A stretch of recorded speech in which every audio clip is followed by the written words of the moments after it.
പ്രിയമുള്ളവരെ, നമ്മുടെ നെല്ലിയാമ്പതി നെന്മാറ റോഡിൻ്റെ പണി പൂർത്തീകരിക്കുന്നതിന് ഇന്നലെ ഉപരോധം നെല്ലിയാമ്പതിയിൽ നടത്തി. Executive engineer KSTP division Kuttippuram എന്ന എക്സിക്യൂട്ടീവ് എഞ്ചിനീയറെ എക്സിക്യൂട്ടീവ് എഞ്ചിനീയറെ വിളിച്ചും അതിൻ്റെ ഫണ്ടിൻ്റെ കാര്യങ്ങൾ എന്താണെന്ന് ചോദിച്ചതിൻ്റെ അടിസ്ഥാനത്തിൽ 99 കോടി രൂപ വെച്ചിട്ടുണ്ട്. അതിൽ നോ ഒബ്ജക്ഷൻ സർട്ടിഫിക്കറ്റ് വേണം എന്ന് പറഞ്ഞു. അപ്പോൾ നോ ഒബ്ജക്ഷൻ സർട്ടിഫിക്കറ്റ് കിട്ടിക്കഴിഞ്ഞാൽ ഉടനെ ടെൻഡർ ചെയ്യും എന്ന് പറഞ്ഞിട്ടുണ്ട് എക്സിക്യൂട്ടീവ് എഞ്ചിനീയറിൻ്റെ ഓഫീസിൽ നിന്ന് AE. അപ്പോൾ കുറ്റിപ്പുറത്ത് വിളിച്ചതിൻ്റെ അടിസ്ഥാനത്തിൽ നെന്മാറ PWD ഓഫീസിലും പരിശോധിച്ചപ്പോൾ അവിടേക്കുള്ള കാര്യങ്ങൾ പറഞ്ഞു. അപ്പോൾ അതുകൊണ്ട് അത് ടെൻഡർ കഴിഞ്ഞാൽ ഉടനെ പണി ആരംഭിക്കുമെന്നാണ് പറയുന്നത്. 2 മാസം ടൈം എടുക്കുന്നതാണ് പറയുന്നത്. അപ്പോൾ ഈ ഫെബ്രുവരിയിൽ മറ്റേ ഫണ്ട്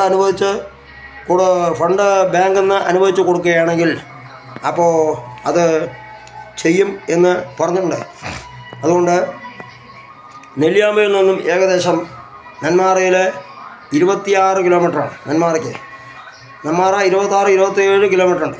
പിന്നെ ഒലയമ്പാറയിലേക്ക് 29, പിന്നെ ഇവിടേക്ക് നൂറടിയിലേക്ക് 31 കിലോമീറ്ററുമാണ്. എന്നാൽ ഇവിടെ വനസംരക്ഷണ സമിതിയുടെ നോ ഒബ്ജക്ഷൻ ലെറ്റർ കൊടുത്തിട്ടുണ്ട്.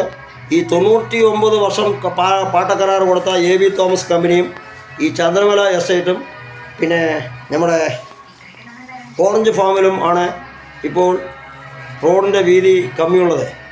ആ വീതി കൂട്ടി അവിടെ കുറച്ചുകൂടി ഓറഞ്ച് ഫാമിൽ എടുക്കാം. ഓറഞ്ച് ഫാമിൽ കേരള ഗവൺമെൻറ് അധീനതയിലായതുകൊണ്ട് അവിടെ സ്ഥലം അക്വയർ ചെയ്ത് എടുക്കാവുന്നതാണ്. പകരം ഭൂമി കൊടുക്കുന്നതിന് വേണ്ട നടപടി ചെയ്താൽ മാത്രം മതി. അതുകൊണ്ട് അവിടുന്ന് ഒരു 2 മീറ്റർ വീതി കൂട്ടുകയാണെങ്കിൽ ഒലയമ്പാറ വരെ കൊണ്ടുപോകാൻ കഴിയും. പിന്നെ ഇവിടുന്ന് ഈ ഒലയമ്പാറ തൊട്ട് മറ്റേ പോപ്സൻ്റെ കമ്പനി വരെ ഏറ്റവും ദുർഘടമായി പൊളിഞ്ഞു കിടക്കുന്ന റോഡാണ്. അടുത്ത മഴക്കാലത്ത് ആ റോഡൊക്കെ പൊളിഞ്ഞു പോകും. അപ്പോൾ പഞ്ചായത്തോ ജില്ലാ പഞ്ചായത്തോ ബ്ലോക്ക് പഞ്ചായത്തോ അവിടെ ഫണ്ട് വെച്ച് അടിയന്തരമായി നടപടി സ്വീകരിക്കണം എന്നാണ് പറയാനുള്ളത്. ഈ വേനലിൽ തന്നെ കുറച്ച് കുണ്ടും കുഴിയൊന്നും അടച്ചു പോയാൽ വളരെ ജനങ്ങൾക്ക് ഉപകാരപ്രദമായിരിക്കും. പിന്നെ നമ്മുടെ ഈ കൈകാട്ടി, കൂനമ്പാലം എന്നീ പ്രദേശങ്ങളും പൊലയമ്പാറ, നൂറടി, ഗാരപ്പാറ എന്നീ പ്രദേശങ്ങളിലും റോഡിന് വളരെ ദുർഘടമായ റോഡാണ്. അവിടെയും ഫണ്ട് വെച്ച് ഉടനെ പൂർത്തീകരിക്കുന്നത് സൈഡ് കോൺക്രീറ്റ് ചെയ്ത് ആണെങ്കിലും ചെയ്യണമെന്നാണ് പറയാനുള്ളത്.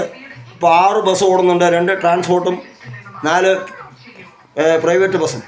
അപ്പോൾ ഇവിടെ ബസ്സിൽ ആളുകൾ സഞ്ചരിക്കാൻ വേണ്ട സൗകര്യങ്ങൾ ചെയ്യണം. ടൂറിസ്റ്റ് മേഖലയാണ് നെല്ലിയാമ്പതി. ഈ നെല്ലിയാമ്പതിയിൽ ഇപ്പോൾ 90 കോടി അല്ല 99 കോടി രണ്ടാമത് എസ്റ്റിമേറ്റ് തയ്യാറാക്കി. അപ്പോൾ 99 കോടി അനുവദിച്ചിട്ടുണ്ട് എന്നാണ് അറിയാൻ സാധിച്ചത്. അത് പണി പൂർത്തീകരിക്കുന്നതിന് വേണ്ട നടപടി എക്സിക്യൂട്ടീവ് എഞ്ചിനീയർ കുറ്റിപ്പുറത്തുനിന്ന് നടത്തും എന്ന് പറഞ്ഞിട്ടുണ്ട്. അപ്പോൾ സർക്കാരിൻ്റെ ഫണ്ട് അലോട്ട്മെൻറ്റ് ചെയ്ത് വേഗം എത്തിക്കുന്നതിനുള്ള നടപടി സ്വീകരിക്കണമെന്ന് വിനയപുരസരം അഭ്യർത്ഥിക്കുന്നു. മുൻ ഗ്രാമപഞ്ചായത്ത് മെമ്പർ R. ശങ്കരനാരായണൻ ആവശ്യപ്പെട്ടു. അപ്പോൾ വേണ്ട സത്വര നടപടികൾ സ്വീകരിക്കണമെന്ന് വിനയപുരസരം അഭ്യർത്ഥിക്കുന്നു.